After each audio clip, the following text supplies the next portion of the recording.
L'origine de France Bois 2024, c'est de profiter des Jeux Olympiques pour montrer comment notre filière était en transition et comment on pouvait montrer au grand public et aussi à nos professionnels qu'on peut réussir à faire des bâtiments exemplaires avec du bois français. La filière, globalement, et notamment son comité stratégique de filière, qui était présidé à l'époque par Luc Charmasson, mais les présidents du Codifab, les présidents de France Bois Forêt, ont tout de suite adhéré à cette idée-là. La première action concrète, ça remonte à fin 2018, c'était une note de préconisation pour Solideo. Ça a un peu posé les bases, ça a été bien suivi par Solideo et derrière les promoteurs.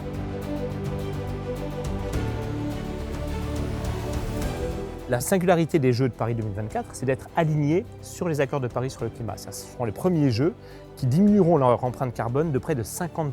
Dans ce cadre-là, pour nous, construire en bois est une espèce d'évidence. Et donc on construit massivement en bois non seulement les bâtiments de bureaux ou les bâtiments d'habitation nécessaires pour les Jeux, pour le village olympique, pour le village des journalistes, mais aussi la grande piscine olympique, mais aussi l'Arena 2, mais aussi toute une série d'autres équipements de moindre importance et qui contribuent non seulement aux Jeux, mais à l'héritage pour les populations.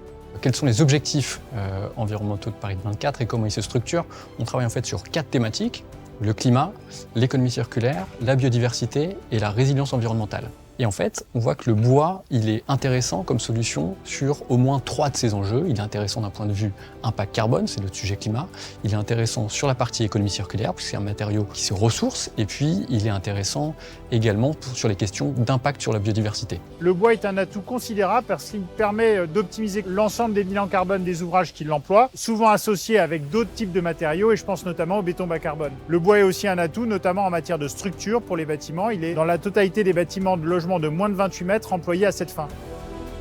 Les objectifs souhaités par Paris 2024 et la Solideo étaient d'avoir des bois à 100% qui provenaient de forêts gérées durablement et aussi d'avoir une part de bois provenant d'entreprises et de forêts françaises. Et nous, au niveau de la filière, nous nous sommes fixés comme objectif 50%. Jusqu'ici, nous étions à un taux de 25%.